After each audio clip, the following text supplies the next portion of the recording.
కదలనీయను చూడరా రాఘవ నిన్ను కదలనీయను చూడరా కదలనీయను చూడరా రాఘవ నిన్ను కదలనీయను చూడరా కదలనీయను ఇంక ఘనము చెప్పిన గాని కదలనీయను ఎంత ఘనము చెప్పిన గాని మదిలోన నీవెంత మరుగు పెట్టిన గాని మదిలోన నీవెంత మరుగు పెట్టిన గాని కదలనీయను చూడరా రాఘవ నిన్ను కదలనీయను చూడరా కోపము రానీయకు నీలో ధర్మ గుణమెందు బోనీయకు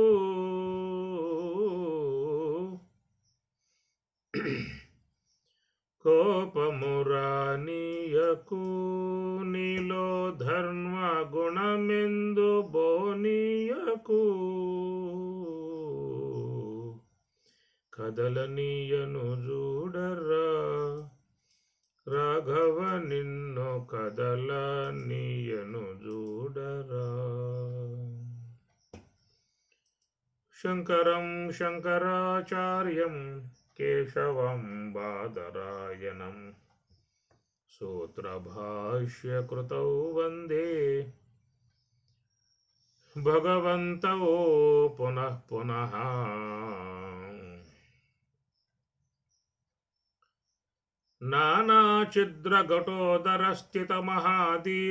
नानाचिद्रघटोदरस्थितमहादीपप्रभाभास्वरम् ज्ञानं यस्य तु चक्षुरादिकर्णद्वारा बहिस्पन्दते जानामीति तमेव भान्तमनुभात्येतत्समस्तं जगत्तु तस्मै श्रीगुरुमूर्तये नम इदं श्रीदक्षिणामूर्तये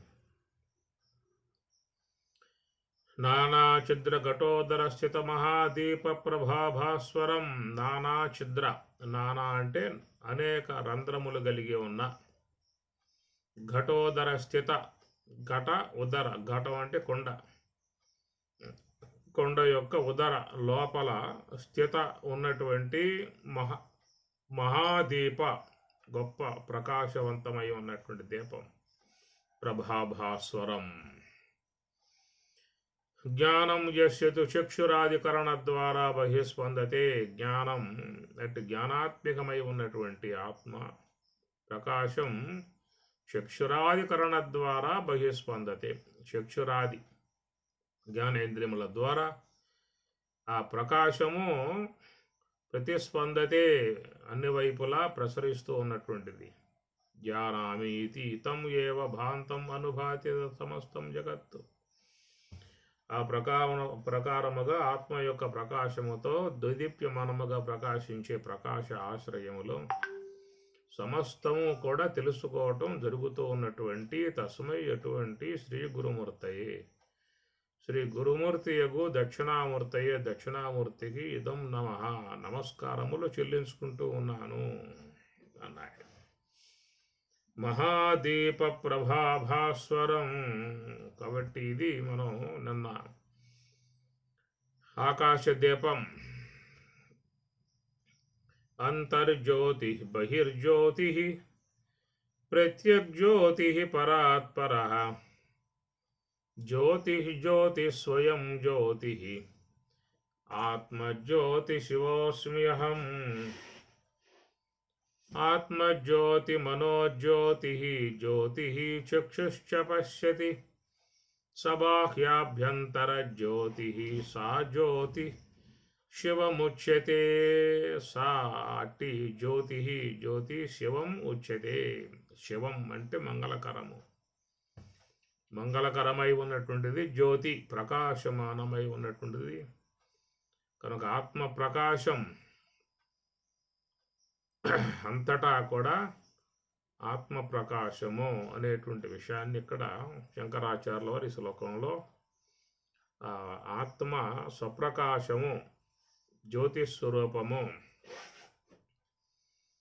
కనుక జ్యోతికి మనం నమస్కారం చేస్తాం. ఎవరైనా గృహంలో దీపం పెట్టి నమస్కారం చేస్తారు.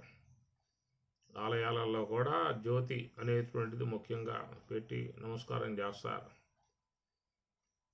కనుక జ్యోతి ఆత్మకు ప్రతీక, ఆ ప్రకాశం. కనుక ప్రకాశం నమస్కారం చేస్తూ ఉన్నాం. అంతటా ప్రకాశం విరజిమ్మే విధానముగా ఉన్నటువంటి ఆత్మ అఖండ జ్యోతి, ఆత్మజ్యోతి ప్రతి ఒక్క వ్యక్తిలో శరీరములో అది ప్రకాశమానముగా ఉండి సమస్త శరీరాన్ని, ఇంద్రియాలని ప్రకాశింపజేస్తూ ఉన్నది, తెలియజేస్తూ ఉన్నది. తెలియబడుసున్న విశ్వంబు దృశ్యమనుసు తెలివినై సర్వమునుగాంసు దృక్కునేను. తెలియబడుసున్న విశ్వంబు దృశ్యం, ఈ దృశ్యమానమై ఉన్న జగత్తంతటినీ కూడా విషయం చేసుకుంటూ ఉన్నటువంటి ఆత్మ జ్యోతి స్వరూపముగా పోలుస్తూ ఉన్నారు. జ్యోతి దర్శనము అని చెప్పని అంటారు. చాలామంది ధ్యానం చేసేటువంటి వారు కూడా ఆ ధ్యానములో ఆ ప్రకాశాన్ని దర్శిస్తారు. జ్యోతి దర్శనం, ప్రకాశ దర్శనం.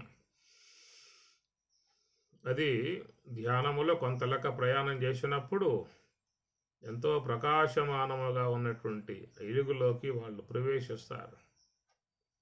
కనుక ఆత్మ ప్రకాశవంతము, తేజోవంతము. సమస్త విశ్వ పదార్థాలలో ఉన్న ప్రకాశమంతా కూడా ఆ బ్రహ్మముదే అన్నారు.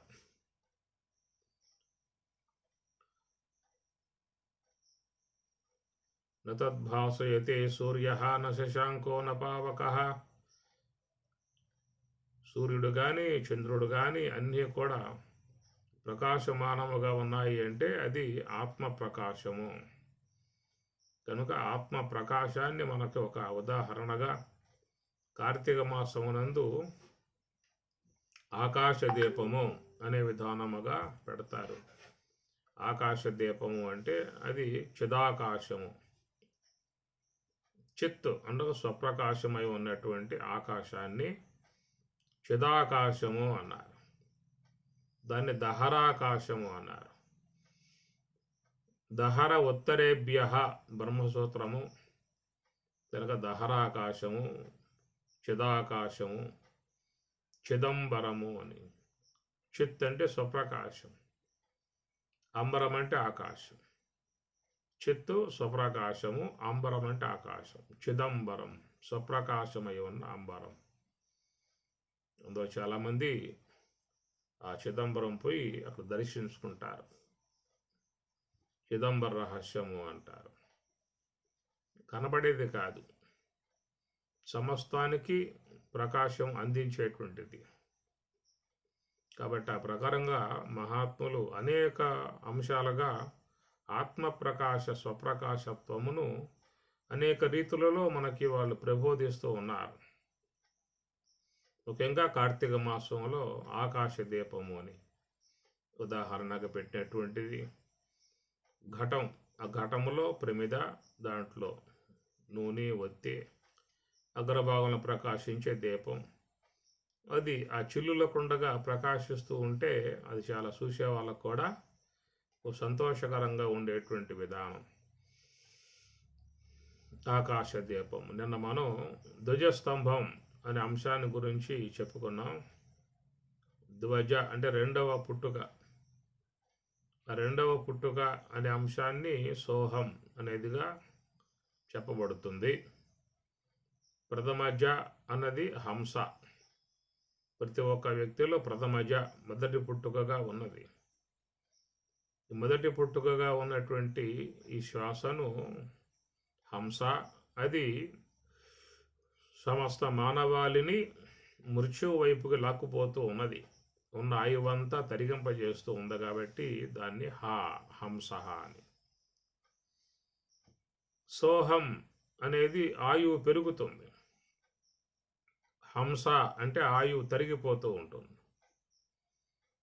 సోహం అంటే అంతర్ముఖంగా ప్రయాణం చేసేటువంటి శ్వాస కాబట్టి అది ఆయువు పెంపొందింపజేసేదిగా ఉంటుంది.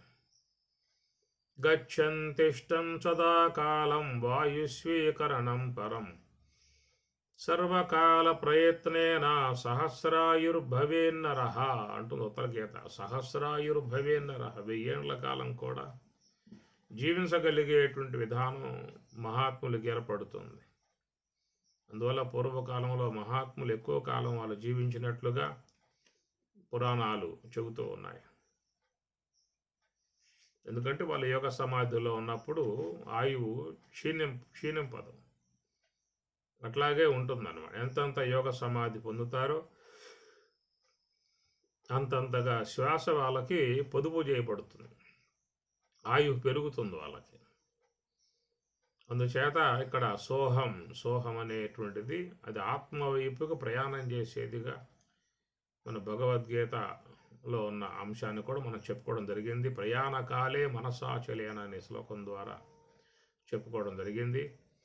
కాబట్టి ప్రకారముగా ధ్వజస్తంభానికి పై భాగము అన్నారు. ధ్వజస్తంభానికి పై భాగము అంటే ఈ హంస అనేది నివృత్తి మార్గములో సోహముగా పరిణమించినప్పుడు ఆ సోహము యొక్క అగ్రభాగములో సుషుమ్న సాన్నిధ్యములో ఆ యొక్క ఆత్మ ప్రకాశం అనేది ఉన్నది. ఇది మూలార్థం. ఎట్లా ధ్వజస్తంభానికి పై భాగమునందు అది ఉంటుందో ఆకాశ దీపం, అట్లా హంస అనేది సోహముగా పరిణమించినప్పుడు నివృత్తి వైపుకు ప్రయాణం ఏర్పాటు చేసుకున్నప్పుడు ధ్వజ రెండవ పుట్టుకగా చెప్పినప్పుడు దాని యొక్క అగ్రభాగములో ఎక్కడైతే శ్వాస ఆగుతుందో ఆగేటువంటి ఆ స్థలం శివతత్వం. పుటద్వయ వినిర్ముక్త వాయు ఎత్ర విలీయతే తత్ర సమస్తం మనఃకృత్వా తం ధ్యాయేత్ పార్థ ఈశ్వరం అని పరమాత్మ ఉత్తరగీతలో చెప్పిన మాట. పుటద్వయ వినిర్ముక్త వాయు ఎత్ర విలీయతే, నాసాపుటముల నుంచి జాలువారే శ్వాస ఉన్నదో ఆ శ్వాస మరి ధ్యానములో నివృత్తి వైపుకు తిరుగుతుంది. కాబట్టి ఆ విధముగా అంతర్ముఖం వైపుకి తిరిగినప్పుడు వాయు ఎత్ర విలీయతే, ఎక్కడైతే ఆ యొక్క శ్వాస ద్విజత్వము కలిగి ఎత్ర విలీయతే ఎక్కడ లయం అవుతుందో లోనకు పోయి ఆ లయమయ్యే స్థలాన్ని అది తం పార్థ ఈశ్వరం అని పరమాత్మ అన్నాడు. తం పార్థ ఈశ్వర వాయు ఎత్ర విలీయతే తత్ర సమస్తం మనఃకృత్వా తం పార్థ ఈశ్వరం. ఆ లయమయ్యే స్థలంలో పెట్టగలిగితే అది ఈశ్వర సన్నిధి అన్నారు. ఈశ్వరుడు ఉన్నటువంటి సన్నిధి సుషుమ్న ద్వారం దగ్గర ఈశ్వరత్వం ఉంటుంది. అక్కడ మహాత్ములు ఉంటారు. ఆ సుషుమ్న ద్వారం కాడ అనగా శ్వాస పూర్తిగా ఆగిపోయినప్పుడు ఏదో కొంచెముగా సంచారం కలిగి ఉన్న విధానాన్ని దాన్ని స్వామివారు కూడా కుండలిని యోగం అన్నారు. అది ఆకాశం. వాయు ఎత్ర విలీయతే, ఆ వాయువు ఎక్కడైతే పుట్టి బయటకు వస్తూ ఉన్నదో తిరిగి మరలా పుట్టిన స్థలములోనే లయమైపోగలిగితే తం పార్థ ఈశ్వరం, అది ఈశ్వర సన్నిధి అన్నాడు. కాబట్టి అక్కడ ఈశ్వరత్వము ప్రకాశమానముగా ఉన్నటువంటిది, అంతర్జ్యోతి స్వరూపము. అలాంటి ఆ జ్యోతి దర్శనాన్ని మహాత్ములు యోగ సమాధి అనే అంశం ద్వారా గుర్తిస్తారు. మకర జ్యోతి అనేది కూడా చాలామంది అయ్యప్ప స్వామి సన్నిధికి పోయినప్పుడు సంక్రాంతి రోజున మకర జ్యోతి దర్శనము అనేది చాలామంది చేసుకుంటారు. దానికోసముగానే మండల కాలం పాటు దీక్ష వహించి ఎంతో కఠినముగా ఉన్న నియమాలను కూడా పాటించి ఎంతో భక్తి శ్రద్ధలతో విరుముడి శిరస్సును దాల్చి అయ్యప్ప స్వామి నామాన్ని చెప్పుకుంటూ భక్తి భావనతో ఎంతో ప్రయాసతో కూడా వాళ్ళు ప్రయాణం చేస్తారు. భక్తిలో ఉన్న గొప్పతనమే అది. భక్తి అనేది ఇలాంటి కష్టాలనే చూడదు. ఆ విధంగా వారు మరి పోయి సంక్రాంతి రోజున మకర జ్యోతి అనే విధానముగా అక్కడ కొండ మీద ప్రకాశించటము, దాన్ని ఎంతో భక్తిభావంతో దర్శించుకోవటం, పునీతులమయ్యాము, ధరించాము అనేటువంటి భావనతో భక్తులు వెనుదిరిగి వస్తారు. కాబట్టి ఇవన్నీ కూడా ఒక పారమార్థిక అంశంలో చేరి ఉన్నటువంటివి. దాని మీద కూడా ఒక వైజ్ఞానికంగా వాళ్ళు పరిశీలన ఏదో చేయటం, అక్కడెక్కడ ఎవరు ఉండి అది వెలిగిస్తున్నారు అనే విధాయికాలు ఉదంతాలు అన్నీ వస్తాయి. బాహ్యంగా ఉన్నప్పుడు అనేక అంశాలు వస్తూ ఉంటాయి. విశ్వాస భావంతో చూసేవాళ్ళు ఉంటారు. అది కేవలం అక్కడ మానవ కల్పితమే తప్ప వాస్తవం కాదనే విధానంగా అవి ఉంటాయి. ఏదేమైనా భక్తితో అందరూ కూడా పోవటం గొప్ప విషయం. అట్లాగా భగవద్భావంతో దర్శించుకోవటం గొప్ప విషయం. మనిషిలో మంచి మార్పు రావటం కూడా గొప్ప విశేషం. అది మనిషిలో మార్పు తేవటానికి ఈ భక్తి అంతా కూడా దానికోసంగానే ఉన్నది. మనిషి మహాప్రమాదకారి. మనిషిలో చాలా క్రూర స్వభావాలు లోపల చేరి ఉన్నాయి. ఎందుకంటే అవిద్య అనేటువంటిది లోపల ఆసురీ ప్రకృతి. ఆశ్రయం శైవ ప్రకృతి మోహిని శ్రితాహ అని స్వామి చెప్పినట్లుగా ఆసురి, మోహిని, రాక్షసి, ఆశ్రయం శైవ 3 పదాలు అక్కడ ఆయన వాడతాడు. రాక్షసీం, ఆశ్రయం శైవ, ప్రకృతిం, మోహినీం శ్రితాహ అంటాడు. ఆ 3 పదాలు వాడాడు లోన ఉన్నటువంటి అపరా ప్రకృతికి. అది రాక్షస సంబంధమై ఉంటుంది, ఆశ్రయ సంబంధమై ఉంటుంది, మోహ సంబంధం, మోహిని సంబంధమై ఉంటుంది. అలాగా ఉన్నటువంటి అవిద్య మలినం కాబట్టి ఆ మలినం నుంచి అనేక దుష్ట గుణాలు ఉత్పన్నమవుతూ ఉంటాయి. ఒక పదార్థం మురిగింది అంటే, పాసిపోయింది అంటే దాని నుంచి ఎంతో దుర్గంధాలు వెలువడుతూ ఉంటాయి. సుగంధం అనేది వస్తుంది, దుర్గంధం అనేది మనం లోకంలో చూస్తూ ఉంటాం. సుగంధం అనేది మంచి పదార్థాల నుంచి వచ్చేది సుగంధం. మురిగిపోయిన, కుళ్ళిపోయిన పదార్థాల నుంచి వచ్చేది దుర్గంధం. ఈ రెండింటినే స్వామివారు దైవీ గుణాలు, ఆసురీ గుణాలు అన్నారు. దైవాసుర సంపత్ విభాగ యోగ. కాబట్టి సుగంధ భరితమై ఉన్నటువంటి దైవీ గుణాలు అన్నప్పుడు ఈశ్వర ఉపాధి అనగా విద్య, ఈశ్వర ఉపాధి అనుసరించి ఉండేటువంటివి దైవీ గుణాలు. దైవీ సంపత్తి విమోక్షాయ నిబంధాయ ఆసురీమత. అందుచేత తురియం, ఆ తురియము శుద్ధ సత్వ స్థితిని పొందినటువంటి వారిలో ఎక్కువగా ఈ సద్గుణాలు అనేటువంటి వ్యవహరిస్తాయి. ఎందుకంటే దైవంతో వాళ్ళు ఉన్నారు కాబట్టి యోగ సమాధి ద్వారా శుద్ధత్వమును పొందటం కారణముగా ఆ విద్య అన్నాము, దైవీ ప్రకృతి అన్నాము. అలాంటి ఆ ప్రకృతిని పొంది ఉన్నటువంటి వారికి ఈశ్వర సన్నిధిలో ఉన్నటువంటి సద్గుణాలు అన్నీ వస్తాయి. సద్గుణంబులెల్ల సంఘంబులై వచ్చి అసురరాజ తనయునందు నిలచి అంటాడు భాగవతంలో. పాశి చనవు విష్ణు బాయని విధము. ఎంతెంత విష్ణువు యందు, ఈశ్వరుని యందు మనస్సు లగ్నమై వారిలో విద్య అనేది ఏర్పడుతుంది. కాబట్టి ఆ శుద్ధ సాత్విక విద్య అనుసరించి వాళ్ళల్లో ఎక్కువగా సద్గుణాలు అనేటువంటివి చక్కగా ఉంటాయి, మంచిగా ఉంటాయి వాళ్ళ గుణాలు. ఎందుకంటే లోపల పరిశుద్ధమైంది, జీవత్వం పరిశుద్ధమైంది. శుద్ధ జీవుడు అంటాం కదా, మలిన జీవుడు, శుద్ధ జీవుడు అని 2 మాటలు వాడుతూ ఉంటాం. శుద్ధ జీవుడు అన్నప్పుడు ఈశ్వరునితో మమేకమయ్యాడు. శుద్ధ సాత్వికతను పొందాడు కాబట్టి అతని యందు ఈశ్వర గుణములు అనేటువంటివన్నీ వచ్చేస్తాయి, దైవీ గుణాలు వచ్చేస్తాయి. సాధారణంగా ఈ జీవులు అనబడేటువంటివన్నీ కూడా ఆసురి సంబంధమై ఉన్నటువంటి అవిద్యను ఆశ్రయించి ఉన్నాయి. రాక్షసీం ఆసురీం చేయవ ప్రకృతిం మోహినీం శ్రితాహ 3 పదాలు వాడాడు.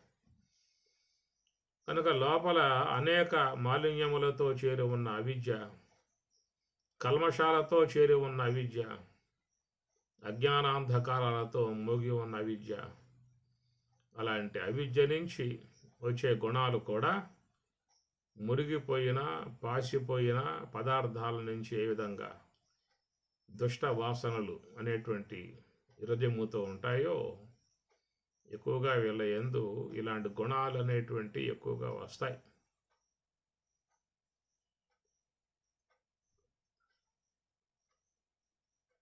కాబట్టి ఏంటంటే ఎక్కువగా చాలా వరకు జాగ్రత్తగా మానవుల విధాయకాల్లో ఉండాల్సి ఉంటుంది. మానవ సముదాయంతో చాలా జాగ్రత్తగా వ్యవహరించాల్సి ఉంటుంది. పైకి ఉండేటువంటి విధానాలు వేరు, లోపల ఉండే విధానాలు వేరు. ఎందుకంటే లోపల గుణాలు ఉన్నాయి, మనకు పైకి తెలియబడవు, తర్వాత అర్థం అవుతూ ఉంటాయి ఇట్లానా అని చెప్పని. కారణం ఏంటంటే లోన అవిద్య అనేటువంటిది మలిన ప్రకృతి ఉంది కాబట్టి ఆ మలిన ప్రకృతి ద్వారా మలినమై ఉన్నటువంటి గుణాలే వ్యవహరిస్తాయి. కానీ వాట్లను వ్యక్తం కానివ్వకుండా కూడా వ్యక్తి దాచి వేసుకోవచ్చు. కానీ ఎంత దాచినప్పటికి కూడా సందర్భాలు వచ్చినప్పుడు ఆ గుణాలు విజృంభిస్తూ ఉంటాయి. కాబట్టి అందుచేత చాలా దూరంగా, మానవ సముదాయానికి దూరంగా ఏదైనా కాస్త భక్తి భావన ఇవన్నీ కొన్ని ఉంటాయి. కొంతమందిలో సాత్వికం బాగా పనిచేస్తుంది. సాత్వికం పనిచేసే విధానాల్లో కొంతవరకు దైవీ గుణాలు విరుస్తాయి. కానీ అవిద్య సాధారణంగా జీవులంతా అవిద్యతో ఉన్నటువంటి అవిద్యోపాధికో జీవ అన్నారు. అవిద్యోపాధికో జీవ. కనుక ఈ మాలిన్యం బాగా లోపల అనేక జన్మలుగా చేరిపోయింది. అజ్ఞానం, మూలా విద్య, తమస్సు. మూలా విద్య అన్నాం, తమస్సు అన్నాం, అజ్ఞానం అన్నాం. అనేకమైనటువంటి కల్మషాలన్నీ కూడా జీవుని యందు ఉన్నాయి. ఈశ్వరుని యందు కల్మషాలు చెప్పే అవకాశాలు లేవు. ఈశ్వరుడు శుద్ధ స్వరూపం, శుద్ధ సాత్వికం ఈశ్వరుడు. కనుక ఆయన యందు ఏ కల్మషాలు, ఏ మాలిన్యాలు కూడా ఉండే అవకాశం లేదు, చెప్పే అవకాశం లేదు. అది శుద్ధ ప్రకృతి, అంతవరకే. కానీ జీవుడి విషయం వచ్చినప్పుడు మలిన ప్రకృతి. అనేక జన్మలుగా తాను చేస్తున్నటువంటి అనేక కార్యాలు మరి అవిద్యను పెంపొందింపజేసేటువంటివిగా ఉన్నాయి. కాబట్టి ప్రకారముగా ప్రవర్తించేటువంటి విధానములో చూసినట్లయితే గాంధీ మహాత్ముడు విషయం చెబుతారు.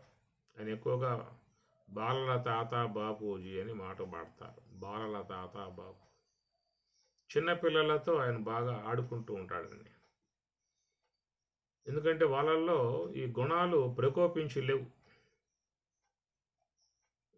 అందుచేత వాళ్ళు నిష్కల్మషంగా ఇలాంటి ఈ గుణాలు ప్రకోపించకుండా ఉన్నటువంటి వయసు అన్నమాట అది.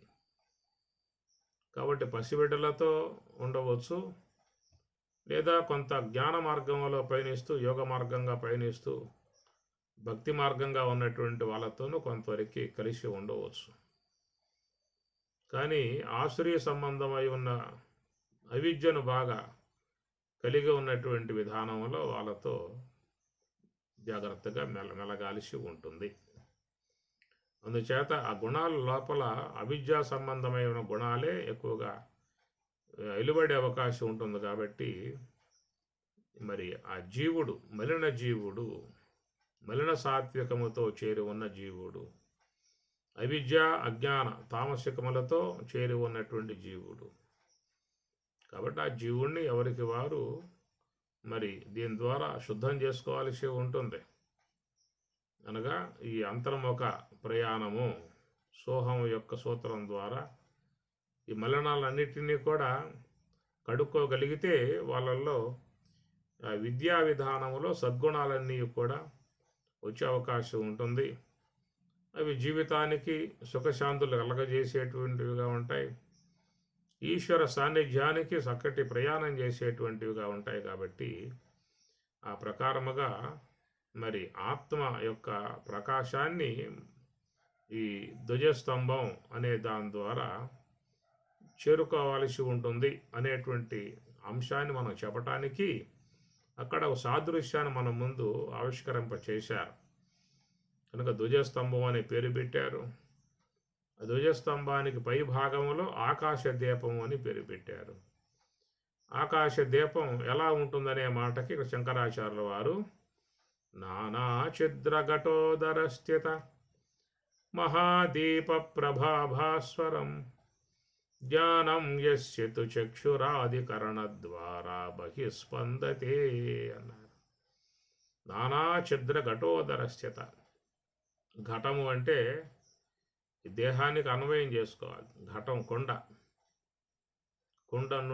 కొండకు చిల్లులు పొడిచారన్నమాట. ఘటం అంటే కొండ.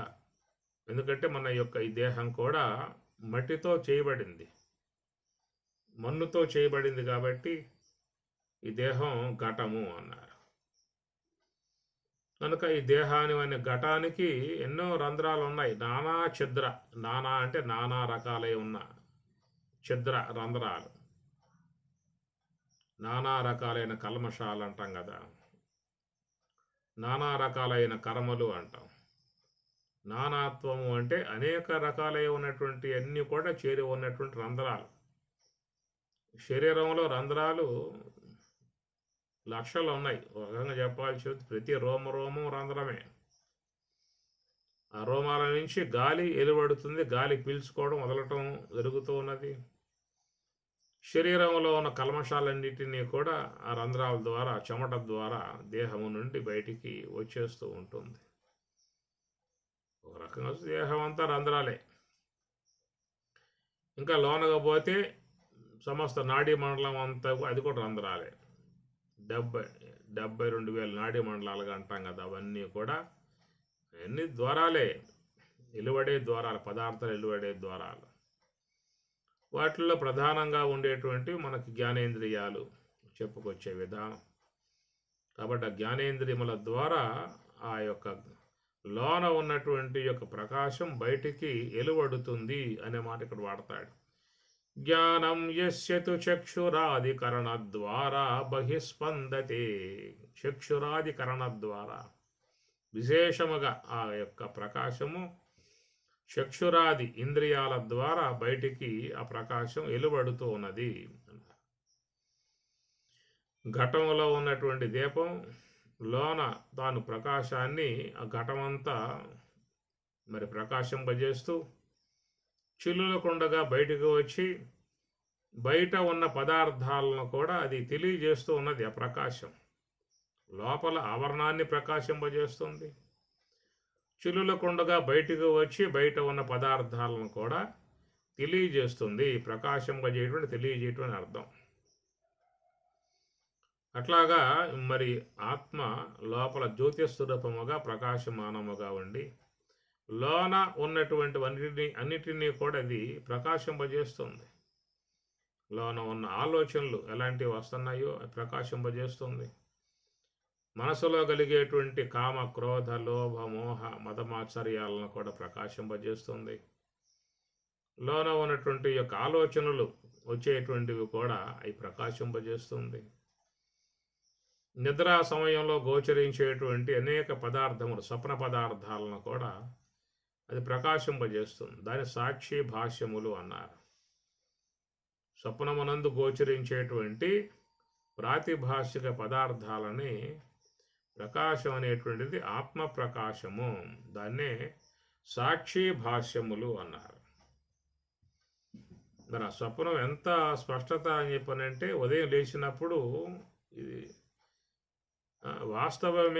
వాస్తవంగా జరిగిందా అనేటువంటి విధానముగా అంతటి వెలుగుతో ప్రకాశింపబడుతుంది అక్కడ. అది అందరూ గమనించే విషయమే. స్వప్నం ఎంత స్పష్టంగా కొంతమంది చూస్తారు లోపల. అంత స్పష్టంగా చూడగలిగే ప్రకాశం ఎక్కడి నుంచి వచ్చింది అంటే అది బ్రహ్మ ప్రకాశం, ఆత్మ ప్రకాశం, ప్రాతిభాషిక పదార్థములు అన్నారు. అనగా నిద్రయందు గోచరించేటువంటి మనోకల్పితములై ఉన్నటువంటి ఆ స్వప్న జగత్తుని ప్రాతిభాషిక పదార్థములు అన్నాం. కనుక అది ఆత్మ ప్రకాశముతో ప్రకాశింపజేయబడుతూ ఉన్నాయి. అయితే బయటకు వచ్చినప్పుడు చక్షురాది కరణ ద్వారా బహిస్పందతే. ఈ చక్షురాది ఇంద్రియముల ద్వారా బయటకు వచ్చినప్పుడు ఈ బయట ఉన్నటువంటి శబ్ద, స్పర్శ, రూప, రస, గంధాదులు ఏవైతే ఉన్నాయో ఇవన్నీ కూడా మరి ఆత్మ ప్రకాశము ద్వారా తెలియబడుతూ ఉన్నాయి. ప్రకాశింపబడటం అంటే తెలియబడటం. ఎంత స్పష్టముగా అని చెప్పనంటే శబ్దం, ఆ శబ్దమునందలి అర్థం, రసం, ఆ రసంలో ఉన్నటువంటి షడ్రసాలు, అనేక ఋషులు, గంధం, ఆ గంధములో ఉన్న సుగంధం, మిశ్రగంధం, దుర్గంధాలు, అట్లా దృశ్యం, ఆ దృశ్యం నానా రకాలై ఉన్నటువంటి దృశ్యాలు ఎంతో స్పష్టముగా తెలియబడే విధానం ఉందని చెప్పనంటే అది ఆత్మ ప్రకాశం అని చెప్పి అంటూ ఉన్నారు. ఆ ప్రకారముగా చక్షురాధికరణ ద్వారా అనే మాట నానా ఛద్ర ఘటోదర స్థిత. కనుక ఈ రంధ్రములు కలిగి ఉన్నటువంటి యొక్క ఈ దేహం అనేటువంటి దాంట్లో అది ప్రకాశమానము అనే మాట వాడినప్పుడు ఆ ప్రకాశం యొక్క విధానం ఎక్కడ అనే దానికి ఒక స్థానం కావాలి కదా. ఎక్కడ అని చెప్పనంటే దానికి ఒక ఉదాహరణగా తీసుకుని ఆ ధ్వజస్తంభం యొక్క పైభాగమున అని చెప్పనే మాటగా చెప్పుకొచ్చారు. పాడ్యమి చంద్రుడిని చూసేటువంటి వారు శాఖా చంద్రులు అని చెప్పని అంటారు. చాలా చాలా సూక్ష్మముగా ఉండే విధానం పాడ్యమి రోజున ఆ చంద్రుడు ఎక్కడో కొంచెంగా మనకు కనపడే విధానం.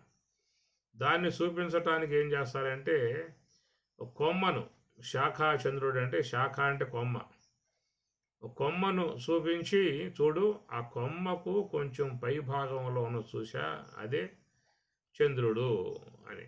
పాడ్యమి చంద్రుడు, శాఖా చంద్రుడు అంటారు. అట్లాగా మరి ఆత్మ కూడా అనూహ్యమైంది కాబట్టి ఆత్మను తెలుసుకోవటానికి ఏ ఇంద్రియం కూడా సహకరించేదిగా లేదు కనుక నతత్ర చక్షుర గచ్చేత నవాక్కు గచ్చేత నో మనో నవిద్దుమో, అది వాక్కులకు కానీ మనసుకు కానీ అందేటువంటిది కాదనేది మనకి కేనోపనిషత్తులో చెప్పే మాటలు. మరి అలాంటి ఆ స్వరూప విధానాన్ని ఎట్లాగా మనం లోకానికి, మానవులకు తెలియజేయాలనే విషయం చూసినప్పుడు ఒక ఉదాహరణగా చూపించారు. ధ్వజస్తంభం అనే పేరు పెట్టి దానికి పై భాగంలో ఒక ఆకాశ దీపాన్ని కట్టి ఆ విధంగా మనకు ఉదాహరణ అందించారు. కాబట్టి ఎవరైనా ఆ యొక్క స్వరూప దర్శనం, ఆత్మ దర్శనం, ఆత్మ ప్రకాశత్వమును పొందాలని చెప్పనే ఉద్దేశం ఉన్నట్లయితే వాళ్ళందరూ కూడా మరి ఆకాశ దీపమగు ఆ ధ్వజస్తంభం యొక్క పై భాగం వైపుకి చూడాలి. ఆ పై భాగం వైపుకే చూడాలి. ఇక్కడ ధ్యానములో అయితే ఆ పై భాగం వైపుకి ప్రయాణం చేయాలి. మన బాహ్యములో అయితే ఆ పై భాగంలో ఉన్నటువంటి యొక్క జ్యోతిని దర్శించుకుంటాం కండ్ల ద్వారా. ఇక్కడ ఆ ధ్వజస్తంభాన్ని అధిరోహించాల్సి ఉంటుంది ధ్యానము ద్వారా. అలా సోహం యొక్క విధానములో అంతర్ముఖులై మరి ప్రయాణం చేయగలిగితే సుషుమ్న యందు అటు ఆకాశ దీపాన్ని, చిదంబర స్వరూపాన్ని, ఆత్మప్రకాశ విధానాన్ని అక్కడ మహాత్ములు దర్శించే విధానం కలుగుతుంది అనేటువంటి మాట. ఆ ధ్వజస్తంభానికి పై భాగములో ఆకాశ దీపం ఉంటుంది. ధ్వజస్తంభానికి కింద భాగములో కాలభైరవుడు, బలిపీఠం అని చెప్పి రెండు ఉంటాయి. మనం గుడికి పోతే అర్థమవుతుంది. ఆ ధ్వజస్తంభానికి కింద వైపు చూస్తే మన కింద వైపు కంటే హంస అని చెప్పి అనుకున్నాం కదా. కింద వైపు కంటే హంస అని చెప్పని, పై వైపు కంటే సోహం అని చెప్పని. కనుక సోహముగా ఉంటే ఆకాశ దీపం యొక్క స్వరూప దర్శనం కలుగుతుంది. అదే కిందకి అంటే హంస. ఆ విధంగా హంస యొక్క అంశం వరకే ఉన్నట్లయితే వాళ్ళకు కాలభైరవుడు బలిపీఠము. కాలభై కాలభైరవుడు అని చెప్పానంటే మరి ఈ యొక్క శ్వాసయే కాలం. ప్రతి ఒక్క వ్యక్తి శరీరములో ఉన్నటువంటి కదిలిక కలిగి, గమనం కలిగి, సమస్త మానవాళి ఆయువులను హరించి వేసుకుంటూ మృత్యు వైపుకి లాక్కుపోతున్నటువంటి ఈ శ్వాస కాలం అన్నారు. సమస్త మానవాళే కాదు, సమస్త జీవరాశిని అందరినీ కూడా ఈ యొక్క శ్వాస అనేది కాలస్వరూపమై మృత్యువు వైపుకి ఈడ్చుకుపోతా ఉన్నది, లాక్కుపోతా ఉన్నది. కాబట్టి ఈ ప్రకారముగా మరి ఆ శ్వాస అనేటువంటిది బహిర్ముఖంగా ఉన్నటువంటి వారు ఈ కాలమునకు చిక్కటం కాల భైరవ అని అంటారు. కాల భైరవుడు మనకిది కాశీలో దర్శనం అవుతుంది. కాల భైరవ దర్శనం అని చెప్పి ఉంటుంది. కాల భైరవాష్టకం అనేది కూడా ఒక అష్టకం రాశారు దాని మీద. కాబట్టి కాల భైరవ అది ధ్వజస్తంభానికి మీకు కింద ఉన్నటువంటిది కాల భైరవుడు. కాబట్టి భైరవ అంటే ఈశ్వరుడే. కాలం ఈశ్వర స్వరూపం. కాల ఇలువ తెలిసిన వారు ఆ కాలాన్ని సద్వినియోగం చేసుకుంటారు. దాని ద్వారా అమృత ప్రాప్తిని పొందుతారు. కాల ఇలువ తెలియని వారు ఆ కాలానికి చిక్కి కాలగమనములో వాళ్ళు కూడా ప్రయాణం చేసి అసువులు బాసి మృత్యువు యొక్క ద్వారంలోకి వెళ్ళిపోతూ ఉన్నారు. కాబట్టి కాలము అనే మాటకి మనం చెప్పుకోవాల్సి వస్తే ఈ రోజుకి 21,600 సార్లుగా ఆగకుండా సంచారం చేస్తుంది కాలం. కాల గమనానికి ఆగటం అనేది లేదు, ఆగదు. కాలం ఆగదు, కాలం ఆగదు. అది మహాప్రయాణం చేస్తూ ఉంటుంది. అయితే కాలం ఆగుతుంది అని చెప్పనంటే అది బ్రహ్మవేత్తలకు వర్తించిన అంశం అది. అందువల్ల వారిని కాలాంతకులు అనే పదం వాడారు. మహాత్ములు బ్రహ్మవేత్తల్ని కాలాంతకులు అంటారు. మనం దీన్ని వ్యవహారంలో వాడుకుంటూ ఉన్నాం. మహాకాలాంతకుడు రా, దేవాంతకుడు, కాలాంతకుడు అంటూ ఉంటారు. కానీ ఇది పారమార్థిక అంశం. ఇది కాలాంతకుడు అంటే పారమార్థిక అంశం. ఎక్కడైతే శ్వాస అనేది యోగ సమాధిలో లయమవుతుందో వారు కాలానికి అతీతులు. కాలానికి అతీతులు. అదే లోకంలో మానవులు ఏదన్నా అసువులు బాస్తే వాళ్ళ కాలగతిని చెందారు అంటారు,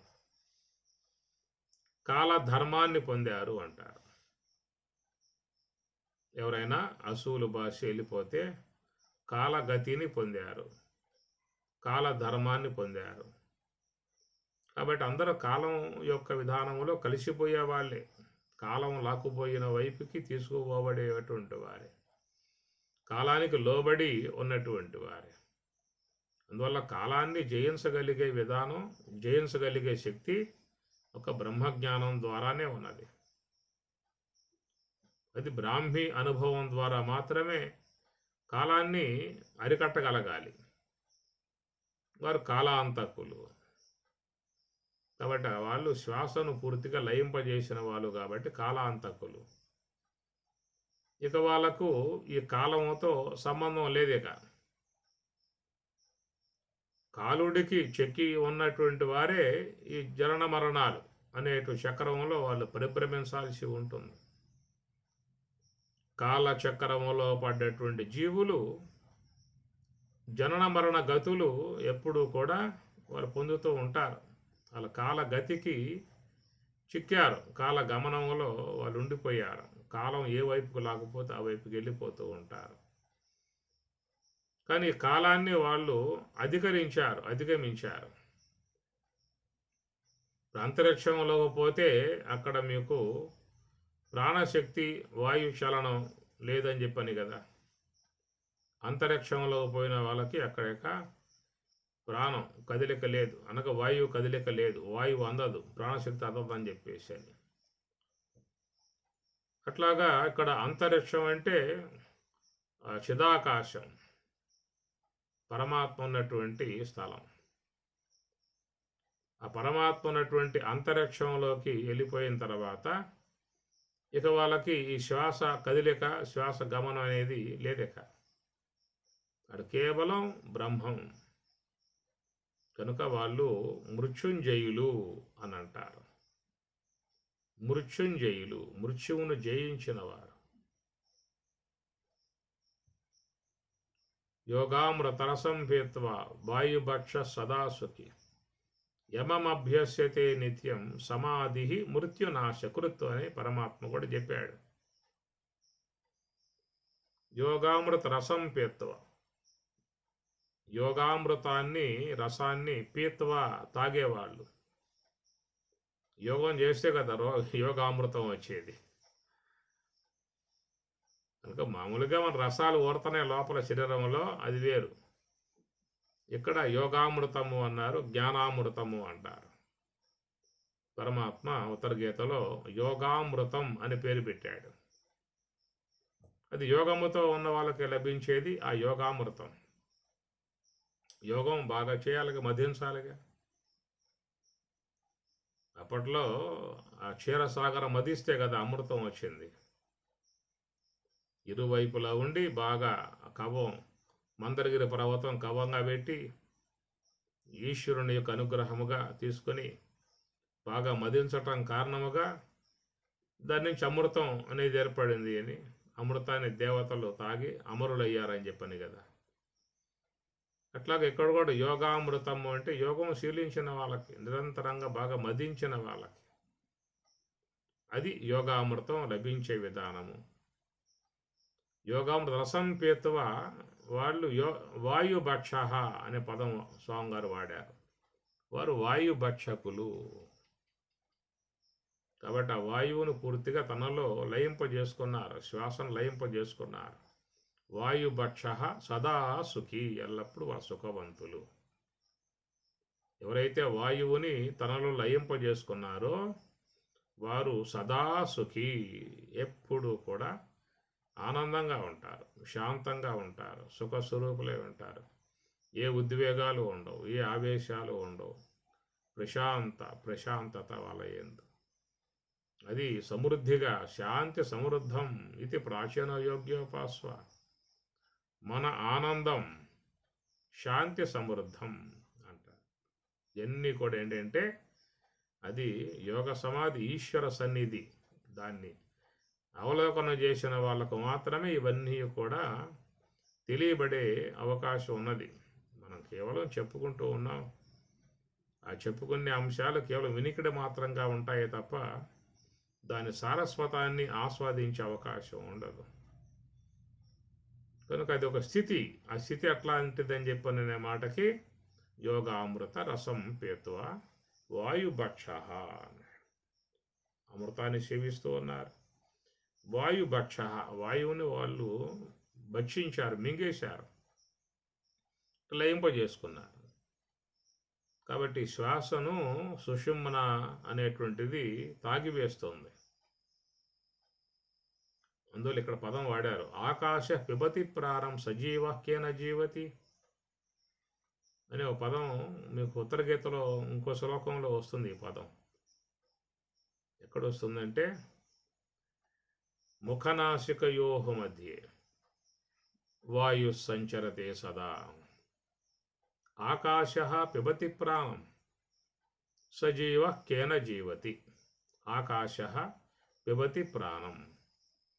ఆ ధ్యానములో ఆకాశము, చిదాకాశము, సుషుమ్నాకాశము పిబతి ప్రాణం, ఆ ప్రాణవాయువుని పిబతి త్రాగివేస్తుందట. ఎప్పుడైతే ఆ యొక్క వాయువు శ్వాసను సుషుమ్న అనగా బ్రహ్మము లయింపజేసుకుందో, తనలో లయింపజేసుకున్నదో సహ జీవ కేన జీవతి. ఇంతకాలముగా ఉన్నటువంటి మాలిన్యములు కలిగి ఉన్నటువంటి భవసాగరములో ఈదేటువంటి ఈ సంసార చక్రంలో పరిభ్రమించేటువంటి సహజీవ, ఆ జీవుడు కేన జీవతి, ఎక్కడున్నాడు? కేన కహ, ఎవడు? కేన ఎక్కడున్నాడు? ఇంకా కనుక జీవత్వం లేదు ఇక. ఇది ఎప్పుడు అంటే ఆకాశం ఆ వాయువును తాగేసినప్పుడు. ఇట్లా మనకి శాస్త్రాలలో చెప్తున్నటువంటి అంశాలు ఇవన్నీ కూడా సాధనలో అనుభవానికి వచ్చేటువంటివే తప్ప ఊరికే మనకు మాటల ద్వారా అవగాహన అయ్యే అవకాశం లేదు. కాబట్టి ఈ ప్రకారముగా వాయుభక్ష అని ఒకసాట అన్నాడు. ఆకాశ పిబతి ప్రాణం అనే మాట ఉత్తర గీతలోనే వస్తుంది. ఉత్తర గీత అంతా కూడా ధ్యానం, ఆ ధ్యానం యొక్క విధానాన్ని పూర్ణముగా బోధిస్తుంది. భగవద్గీత కూడా ధ్యానమే, అన్ని అధ్యాయాలు ధ్యానమే, అడుగడుగున ధ్యానమే బోధించాడు. ఆ అంశాన్ని ఇంకా కొంచెం ఉన్నతముగా ఉత్తర గీత విశేషముగా అంశాలు మనకి తెలియజేస్తూ ఉన్నది. ఈ పదాలు చాలామంది ఉత్తర గీత చదివే వాళ్ళు శ్లోకాలు చదువుతారు, అర్థం కూడా చదువుకుంటారు. కానీ ఇవన్నీ వాళ్ళకి పూర్ణముగా అర్థమయ్యే విధానంగా ఏమి రావు. అలా సూచాయలుగా, నీడలాగా, అల్లేలాగా అట్లా కనపడుతూ ఆ దేవతలు పోతారే కానీ పూర్ణముగా వారికి అర్థవంతముగా దర్శనం ఇచ్చే విధానం మాత్రం ఉండదు. అది సద్గురువులు, మహాత్ములు, బ్రహ్మనిష్ఠులు అని చెప్పి అంటాం కదా. బ్రహ్మనిష్ఠులుగా ఉన్నటువంటి వారి ద్వారా అయితే మనకు ఆ పదముల యొక్క అర్థం పూర్ణంగా వచ్చే అవకాశం ఉంటుంది. కాబట్టి ఆకాశ పిబతి ప్రాణం అని ఇక్కడ చెప్పాడు. వాయుభక్ష సదాసుకి అని అక్కడ చెప్పాడు. కాబట్టి వాయువు అనగా శ్వాస భక్షింపబడింది, అనగా లయింపజేయబడింది అనే మాట. కాలము అనే శ్వాస ఇది ఎప్పుడూ కూడా సంచారం కలిగి ఉంటుంది. అలాంటి కాలాన్ని వాళ్ళు లయింపజేసుకున్నారు కాబట్టి కాలాంతకులు, కాలం యొక్క అంతాన్ని వాళ్ళు చూశారు. సాధారణంగా లోకంలో కాలం అందరి అంతాన్ని చూస్తుంది. కాలానికి లోబడే అందరూ ఉన్నారు, అందరూ కాలగతిని పొందాల్సే ఉన్నది, కాలంలో లీనం కావాల్సే ఉంటుంది. కాలం కల్పిస్తుంది, కొత్త కొత్తవి కల్పిస్తుంది, కొద్ది కాలం నడిపిస్తుంది, ఆ తర్వాత తనలో కలిపేసుకుంటుంది. ఇది మహాకాలం. కాలం చేస్తున్న పనే ఇది, రెండో పనే దానికి లేదేక.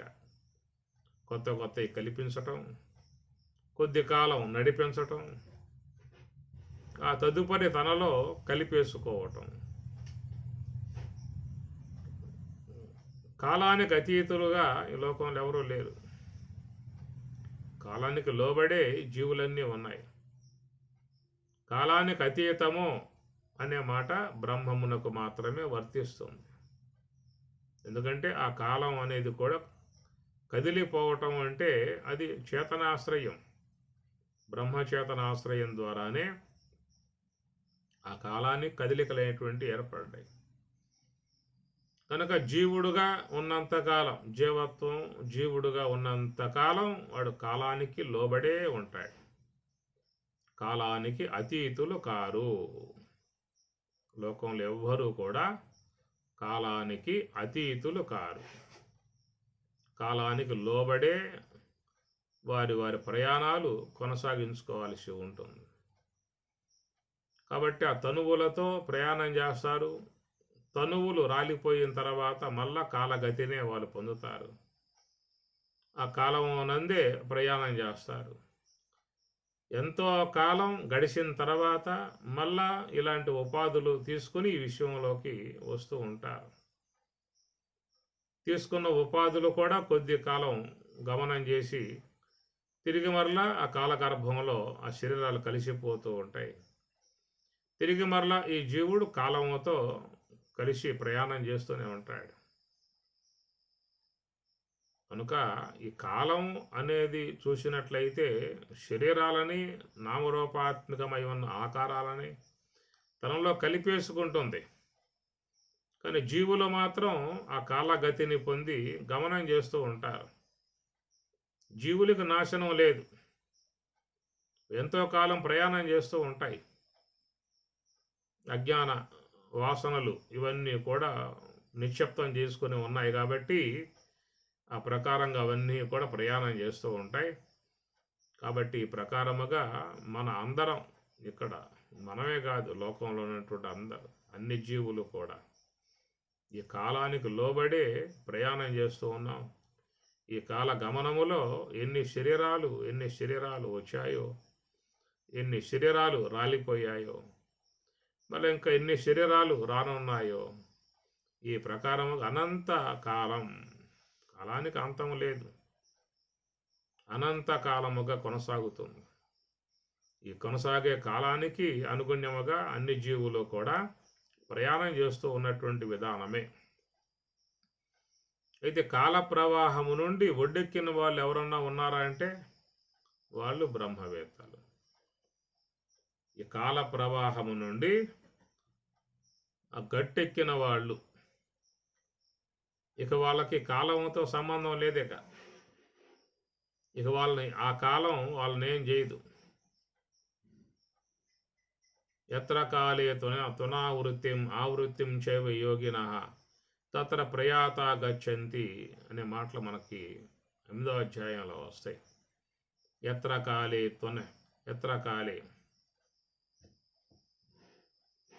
కాబట్టి కాలం.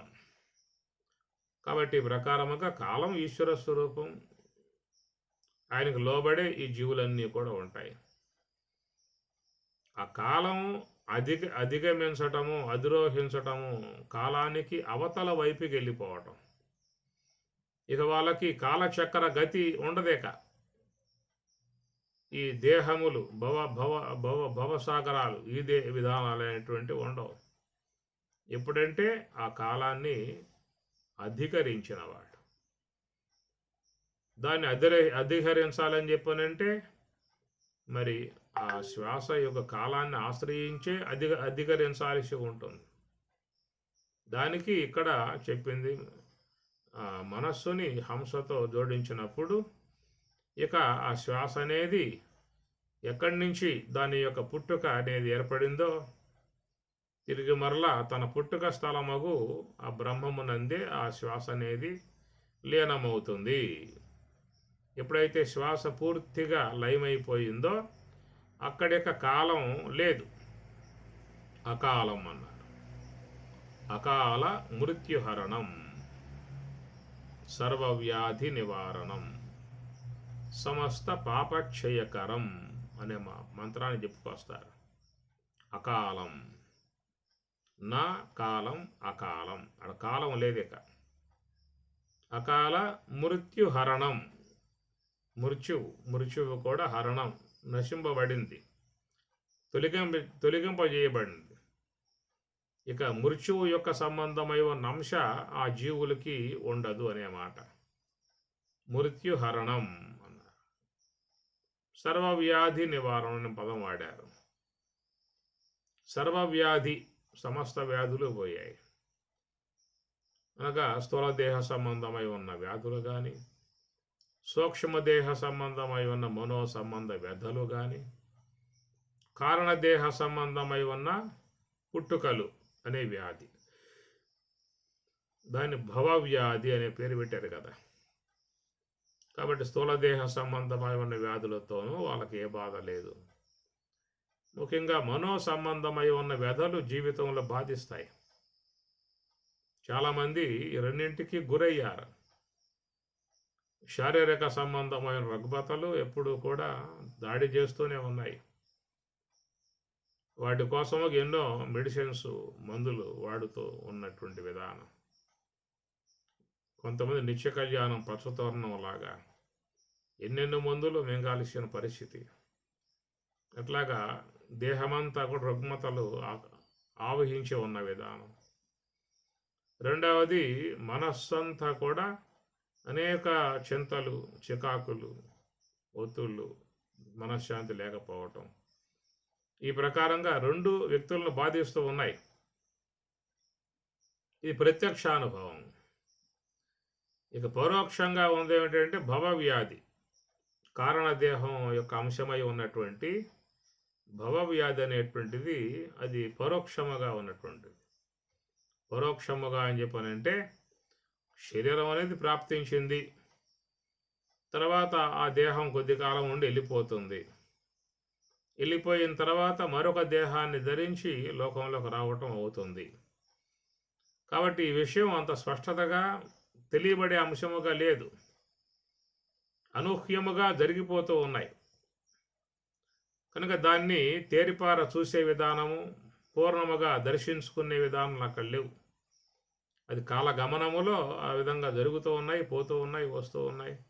దాన్ని భవసాగరము అన్నారు. అది మనకు తెలియకుండగా అనే అంశం చెప్పుకోవచ్చు.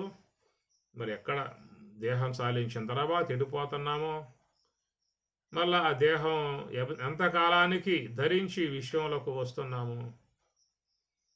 అప్పుడు వచ్చిన తర్వాత మనకి దేహం యొక్క ఉనికి, దేహ సంబంధమై ఉన్న విషయాలు తెలియబడుతూ ఉన్నాయి. అందుచేత శారీరకమై ఉన్నటువంటి అంశములు కానీ, మానసికమై ఉన్నటువంటి సూక్ష్మదేహమై ఉన్నటువంటి అంశములు కానీ, ఈ రెండు మనకు అవగాహనలోకి వస్తున్నటువంటి అంశము. ఇక భవసాగరం అంటే అది కారణదేహ సంబంధం, స్థూలదేహ సంబంధం రుగ్మతలు, వ్యాధులు, సూక్ష్మదేహ సంబంధం మనో సంబంధ వ్యాధులు. ఈ రెండు లోకంలో అందరికీ కూడా ప్రత్యక్షంగా కానవస్తున్నటువంటి అంశములు. కారణదేహ సంబంధమై ఉన్న భవసాగరం అన్నాం కదా, భవ పుట్టుకలు, అది అనూహ్యమై ఉన్నటువంటి అంశము. అది ఈశ్వర అనగా ప్రకృతి అధ్యయనములో చేరి ఉన్న విధానాలు. అవి ఎప్పుడు తీసుకుపోతుందో, ఎంతకాలం తన వద్ద ఉంచుకుంటుందో, తిరిగి మరలా ఆ జీవికి ఎప్పుడు ఈ దేహములు ప్రాప్తింపజేస్తుందో, ఆ ప్రాప్తింపజేసే దేహాలు కూడా ఎలాంటి దేహాలు ప్రాప్తింపజేసే విధానమో, అదంతా కూడా అనూహ్యముగా ప్రకృతి యొక్క అధ్యయనంలో జరిగిపోతున్న కార్యం. కాబట్టి అది కారణదేహ సంబంధమై ఉన్నటువంటి ఈ భవ అనే పుట్టుక, అది కూడా వ్యాధిగా చెప్పారు. కాబట్టి సర్వవ్యాధి నివారణం, సమస్త వ్యాధులన్నీ మొత్తం పోతాయి అన్నాడు. ఎవరికంటే అకాలం, అది చేయగలిగితే, ఆ పని చేయగలిగితే, అకాల విధానం చేయగలిగితే, అది చేయగలిగేటువంటి యొక్క విషయం సామాన్య విషయం కాదు. ఒకవేళ మనం ఏమన్నా ప్రయత్నం ద్వారా ఉగ్గబట్టి ఆ శ్వాసను ఆపామనుకోండి, అజయ్ ఆపుతాం. అట్లా ఆపబడ్డటువంటి శ్వాస చాలా భయంకరంగా ఉంటుంది, భయానకంగా ఉంటుంది, అది చాలా బాధాకరమై ఉన్నటువంటిది. ఆ విధంగా ఆపటానికి ఎవరికి కూడా అసాధ్యమయ్యేది కాదు. ఆపిన ప్రమాద స్థితిలో చిక్కుకునే పరిస్థితి ఏర్పడుతుంది. అందువల్ల అలాంటి ఆ విధానాన్ని ఎవరో కూడా అవలంబించరు. ఒకవేళ ఏదన్నా శ్వాస ఉగ్గపట్టగలిగితే 2-3 సెకండ్ల కాలం ఆ శ్వాస కదిలిక లేకుండా ఉగ్గపట్టగలుగుతారేమో కానీ, ఆ తర్వాత ఆపగలిగే విధానం మాత్రం లేదు. ఆపలేరు, ఆపటానికి వీలు లేదు. అలాగా ఆపితే అది ప్రమాద స్థితిలోకి వెళ్ళిపోతుంది. అది సహజ సిద్ధముగా వస్తుందన్నమాట. సహజ సిద్ధముగా రావటం అంటే అది ఈశ్వరుని యొక్క అనుగ్రహముతో వచ్చే విధానం. ఎప్పుడైతే నీవు ధ్యానములో, నివృత్తి మార్గములో కల్మషాలు తొలగింపజేసుకొని ఈశ్వర సన్నిధికి వెళ్ళినప్పుడు, అక్కడ ఈశ్వరుడు తన యొక్క అధ్యయనములో ఉన్న అంశము కాబట్టి కాలం ఆయన ఆపుతాడు. ఆయన ఆపగలిగితేనే దాన్ని యోగ సమాధి. మనో అనిలములు చలనము ఉడుగకగాని గోచరము కాదు అని సీతారామాంజనేయంలో సీతమ్మ వారు చెబుతున్నది. మనో అనిలములు, మనస్సు, అనిల అంటే శ్వాస, మనో అనిలములు చలనము ఉడుకకగా అని గోచరము కాదు. ఆ రెండు కూడా పూర్తిగా తన చలనత్వం విడితే తప్ప, చంచలత్వం పోతే తప్ప అక్కడ గోచరము కాదు, స్వరూప అనుభవం గోచరం కాదన్నట్టు ఉంది. కాబట్టి శ్వాసను ఎవరో కూడా ప్రయత్నపూర్వకంగా ఆపటానికి వీల్లేదు. ఒకవేళ ఆపినా కానీ ఎక్కువసేపు ఆపే అవకాశాలు లేవు.